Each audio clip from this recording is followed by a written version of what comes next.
البنت ماتت وهي بتعمل عملية الإجهاض.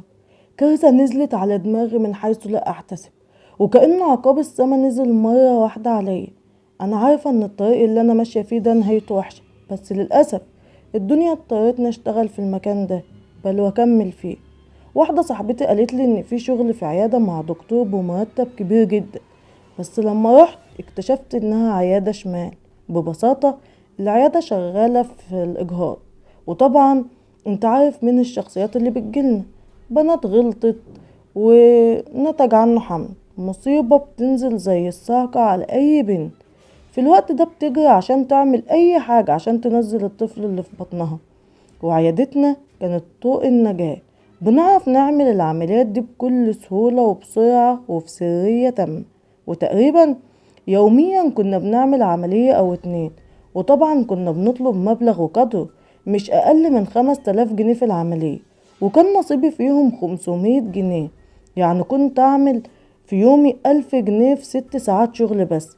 حتى لما ضميري حاول يصحى كلمني الدكتور وقال لي اننا بنعمل عمل انساني بنؤجر عليه، لاننا بنقع في خانة من ستر مسلما، واحنا بنستر البنات دي من الفضيحة. وتجاهلت تماما الارواح اللي بنقتلها يوميا. ما تعرفش الغلط فين، على اللي ارتكب الجريمة ولا اللي بيعالج الغلط بغلط اكبر وهو القتل، واللي بيقتل نفسه واللي هو احنا. وللأسف وقعت في اختبار اكبر لما الدكتور بدأ يقرب مني ويحاول يستدرجني ان اسلم له نفسي. وكان كلامه واضح جدا، لو موافقتش هيمشيني ويجيب 1000 غير. كل ممرضات البلد يتمنوا يشتغلوا ب1000 جنيه في اليوم، بس هل كلهم هيوافقوا؟ مش مهم الإجابة، لأني سلمت للدكتور ومن أول محاولة منه، وبقيت عشقته في الظل ومساعدته في الشغل. وكنت كل ما أحس بالقرف من نفسي تيجي ال1000 جنيه تطبطب عليا وتواسيني بكل هدوء. لحد ما جيت بنت وصاحبتها وهم مخضوضين، وباين على واحدة منهم الخوف الشديد. طبعا مش محتاجة اقول ان كلهم بيقولنا خايفين اصلا. اتكلمت معاهم في المبلغ ووافقوا عليه، وجهزت البنت للعملية. العملية في العادي بسيطة، اسهل من الولادة بكتير، خاصة ان الدكتور كان شاطر جدا في العمليات دي، لان بيكون حجم الجنين صغير جدا، لان اغلب اللي بيجوا بيكونوا في شهورهم الثلاثة الاولى. عملنا التخدير الموضعي ونامت البت، وبدأ الدكتور يشتغل وانا اساعده. حتى اني كنت مشغلة اغنية للست ام كلثوم وحاجة كده ايه في قمة الروقان. بس وسط الروقان ده مشرط الدكتور دخل بطريقة غلط، وفجأة حصلت المصيبة. لقينا البنت بتنزف بطريقة غريبة، كان تقريبا عندها سيولة في الدم من الدرجة الأولى. حاولنا بكل رعب نوقف النزيف بس ما قدرناش. البنت في خلال دقيقتين كانت نزيف ما شفناهوش في حياتنا، حتى السرير اتغرق كله. حاولنا تاني وتالت بس البنت في ثواني كانت وقعت في غيبوبة ونبضها بدأ يقل. حاولنا ننشط القلب بسرعة ونحاول نعمل أي حاجة. وسط الخوف والرعب البنت ماتت، كأنها كانت جاية عشان تموت عندنا احنا. وقفت ابص للدكتور برعب بلا حدود. كنت شايفة سواد في سواد، كنت شايفة نفسي في السجن ويمكن على منصة الإعدام. حتى اني كنت بصرخ بس الدكتور كتم نفسه وبدأ يتكلم بتوتر. اهدي، اهدي يا دينا، اهدي خالص عشان نعرف نتصرف، اهدي. صاحبتها بره ممكن تبلغ عننا، هنروح في داهية يا دكتور. لازم نخلص من صاحبتها. نخلص من صاحبتها؟ نخلص من صاحبتها ازاي؟ الموضوع بدأ يتطور بطريقة مخيفة. فضلت واقفة ما بنطقش عشان يكمل كلامه. ما هو يا دينا، يا نخلص يا نخلص منها، يا هنتفتح وهندخل السجن. اسمعي كلامي. كلمة السجن خلت جسمي كله يرتجف. بصينا في شاشة المراقبة، ما كانش في غيرها في العيادة، وده لأننا ما بندخلش غير موافق واحد مع اللي هتعمل العملية. بصيت له بتساؤل عشان يقول دينا استدرجيها بس لحد هنا وانا هخلص انا، بس لازم تكوني اهدى من كده بمراحل. اهدي اهدي هنتفضح. حاولت اتماسك قدام الجثة اللي انا شايفاها دي، وفي النهاية خرجت للبنت وانا مبتسمة. إيه الحمد لله العملية خلصت وتقدري تدخلي تطمني على صاحبتك. البنت ضحكت ودخلت ورايا على الأوضة، والدكتور كان مجهز حقنة مخدرة. مسافة ما دخلت وشافت حالة صاحبتها، نزل الدكتور بالحقن على رقبتها، صرختها اتحبست ووقعت متغطاة في وقتها. وفي لحظات الدكتور جهز 6 حقن مخدرة واداهم للبنت بحيث انها استحالت فوق تاني. كنت وقتها برتعش ومرعوبة. لقيته اتصل بشخص بلطجي عشان يجي يخفي الجثتين، وفعلا كلها ساعة وجي شخص خد مبلغ كبير وخدهم الاتنين في كرتونة كبيرة وحملهم على العربية ربع نقل ومشى.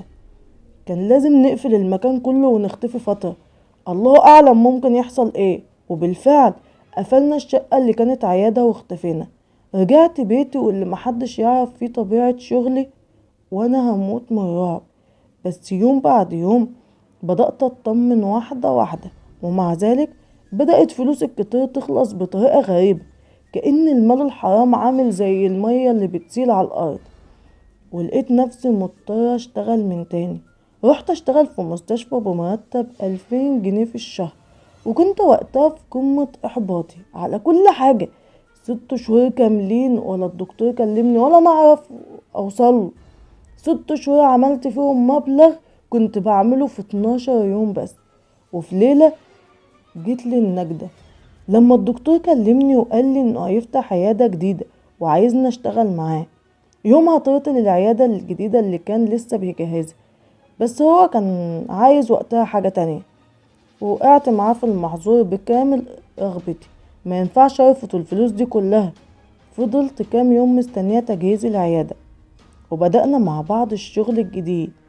بس بعد شهر واحد بدأت أحس بتعب غريب، دوخة وتعب وقيء شديد. ولما ركزت مع الأعراض حسيت بالكارثة اللي أنا فيها.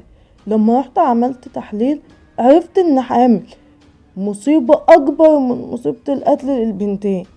يومها جريت على الدكتور اللي طمني تماما وقال لي إنه هيعمل لي العملية بنفسه. هديت شوية، وبعد كده أدركت الكارثة اللي أنا فيها. قعدت اتصل بيه تاني يوم ولقيت التليفون مقفول. الندل اتخلى عني، وبما انه بيأجر الاماكن دي فسهل قوي يتنقل من هنا لهنا، وسهل انه يجيب بنت تانية للشغل، وزباينه بيعرف يجيبهم بطريقته الخاصة من على النت، فمش هيفرق العنوان في حاجة. وقعدت شهر في حالة نفسية صعبة جدا، خايفة ومرعوبة اهلي ياخدوا بالهم من حاجة.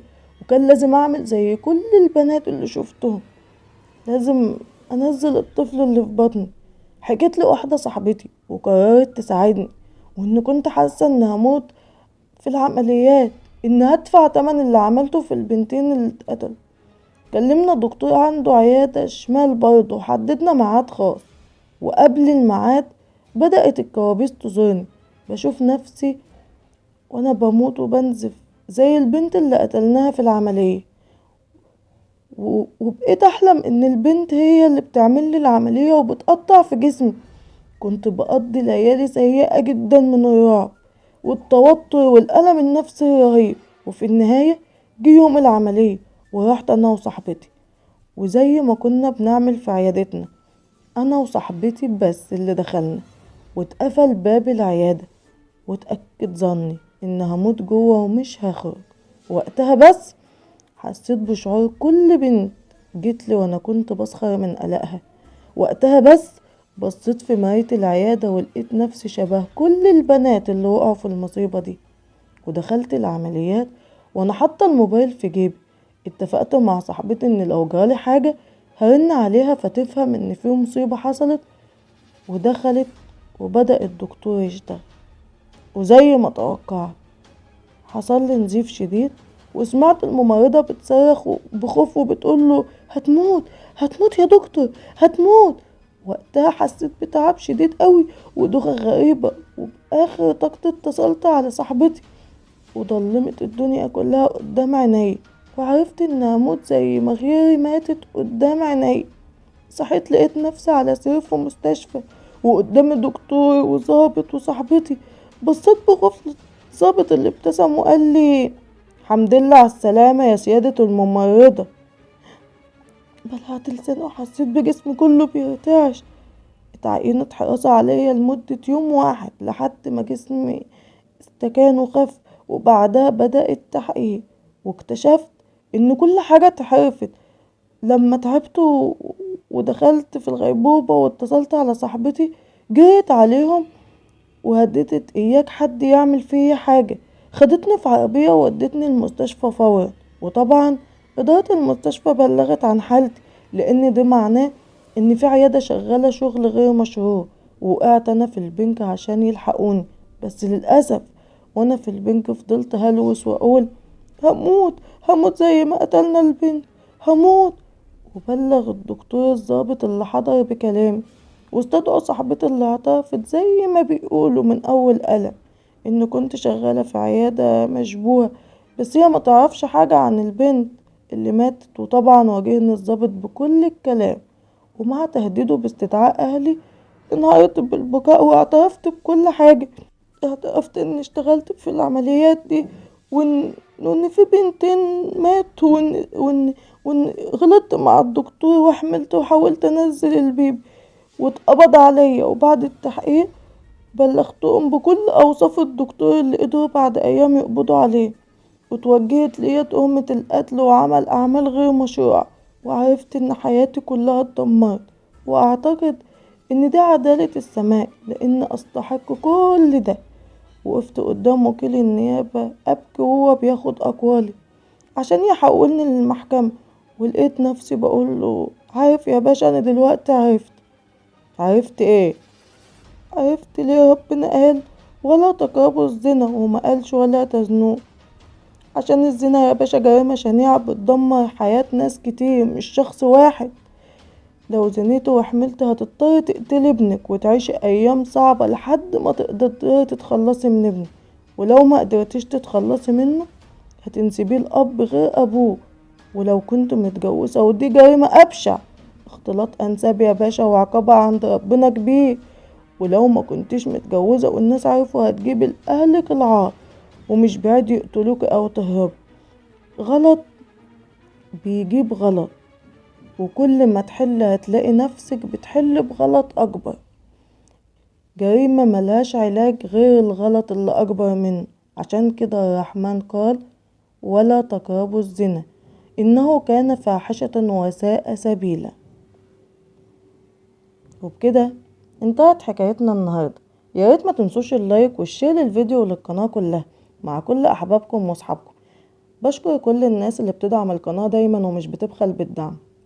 كان معكم زيزي، استنوني في فيديو جديد وحكاية جديدة، وإلى اللقاء.